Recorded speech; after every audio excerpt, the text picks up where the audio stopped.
कृष्ण गोविंद हरे मुरारे, हे नाथ नारायण वासुदेवाय,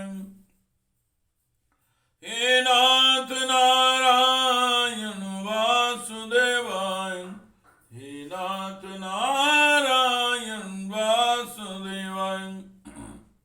ओम श्री सूतवाय अहो वयम जन्मभृतो अद्य हास्यवृद्धानुवृत्त्यापि विलोम जातम् दौस्कुल्यमाद्यं विधुनोति शीघ्रं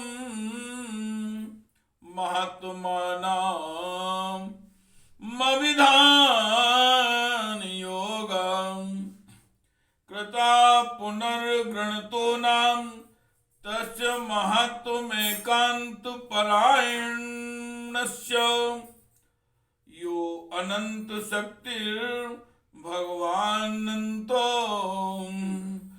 महान गुणत्वान् यमनन्तमाह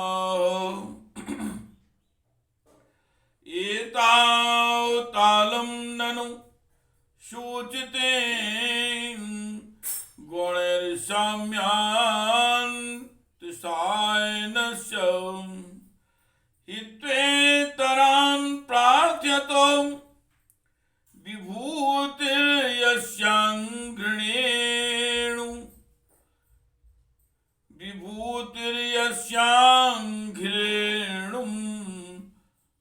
जुषते अनुभीषो अथापि यत्पादनखाओ सृष्टं जगद विरंचो हृतार्हणां भावं शेषं पुनात्यन्यी तमो मुकुन्दात् को नाम लोके भगवन् पदार्थ। श्री सूत जी महाराज कहते हैं, अहो विलोम जाति में उत्पन्न होने पर भी महात्माओं की सेवा करने के कारण आज हमारा जन्म सफल हो गया, क्योंकि महापुरुषों के साथ बातचीत करने मात्र से ही नीच कुल में उत्पन्न होने की मनोव्यथा शीघ्र ही मिट जाती है। फिर उन लोगों की तो बात ही क्या जो सत्पुरुषों के एकमात्र आश्रय भगवान नाम लेते हैं। भगवान की शक्ति अनंत है, वे स्वयं अनंत हैं। वास्तव में उनके गुणों का अनंतता के कारण ही उन्हें अनंत कहा गया है। भगवान के गुणों की क्षमता भी जब कोई नहीं कर सकता, तब उनसे बढ़कर तो कोई हो ही कैसे सकता है। उनके गुणों की यह विशेषता समझाने के लिए इतना कह देना ही पर्याप्त है कि लक्ष्मी जी अपने को प्राप्त करने की इच्छा से प्रार्थना करने वाले ब्रह्मादि देवताओं को छोड़कर भगवान के न चाहने पर भी उनके चरण कमलों की रज का ही सेवन करती हैं। ब्रह्मा जी ने भगवान के चरणों का प्रक्षालन करने के लिए जो जल समर्पित किया था, वही उनके चरण नखों से निकलकर गंगा जी के रूप में प्रवाहित हुआ है। यह जल महादेव जी सहज सारे जगत को पवित्र करता है। ऐसी अवस्था में त्रिभुवन में भगवान श्री कृष्ण के अतिरिक्त भगवान शब्द का दूसरा और क्या अर्थ हो सकता है। हे कृष्ण गोविंद हरे मुरारे, हे नाथ नारायण वासुदेवाय, हे नाथ नारायण वासुदेवाय, हे नाथ नारायण वासुदेवाय। यत्रानुरक्ता स्वयं धीराम व्यपोहि देहादिषु संगम संगमूढ़म् ब्रजन्ति तत्पराम् हंसमन्त्यम् यस्मिन्नहि शोपसमा स्वधर्माम्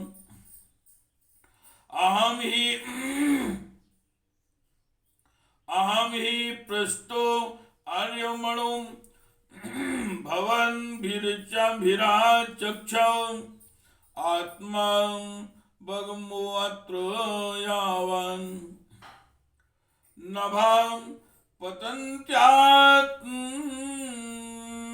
समं पवित्रं स्थिता समं विष्णुर्गतिं विपश्चिताम् एकदा धनुरुद्यम्य विचरन् मृगयां वने मृगाननुगता श्रान्तां क्षुधिस्तस्त्रसितो वृषम्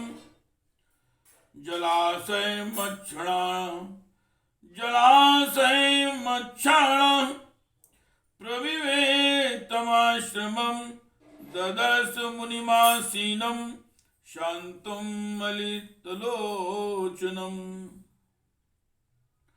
प्रतिरुद्धीन्द्रिय प्राणमनोबुद्धिमुपार्तं स्थानत्रयान् परं प्राप्तं ब्रह्मभूतं विक्रियम्। जिनके प्रेम को प्राप्त करके धीर पुरुष बिना किसी हिचक के देह गे आदि की दृढ़ आसक्ति को छोड़ देते हैं और उस अंतिम परम हंस आश्रम को स्वीकार करते हैं जिसमें किसी को कष्ट ना पहुंचना, जिसमें किसी को कष्ट ना पहुंचाना और सब ओर से उपशांत हो जाना ही स्वधर्म होता है। सूर्य के समान प्रकाशमान महात्माओं, आप लोगों ने मुझसे जो कुछ पूछा है वह मैं अपनी समझ के अनुसार सुनाता हूँ। जैसे पक्षी अपनी शक्ति के अनुसार आकाश में उड़ते हैं, वैसे ही विद्वान लोग भी अपनी अपनी बुद्धि के अनुसार ही श्री कृष्ण भगवान की लीलाओं का वर्णन करते हैं।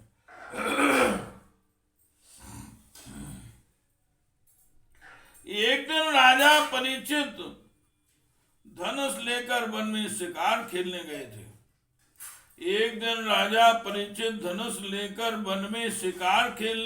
हुए थे। हिरणों के पीछे दौड़ते दौड़ते वे थक गए और उन्हें बड़े जोर की भूख और प्यास लगी। जब कहीं उन्हें कोई जलाशय नहीं मिला, तब वे पास के ही एक ऋषि के आश्रम में घुस गए। उन्होंने देखा कि वहां आंखें बंद करके शांत भाव से एक मुनि आसन पर बैठे हुए हैं। इंद्रिय, प्राण, मन और बुद्धि के विरुद्ध हो जाने से वे संसार से ऊपर उठ गए थे। जागृत, स्वप्न, सुषुप्ति तीनों अवस्थाओं से रहित निर्विकार ब्रह्म रूप तुरीय पद में स्थित थे। हे कृष्ण गोविंद हरे मुरारी, हे नाथ नारायण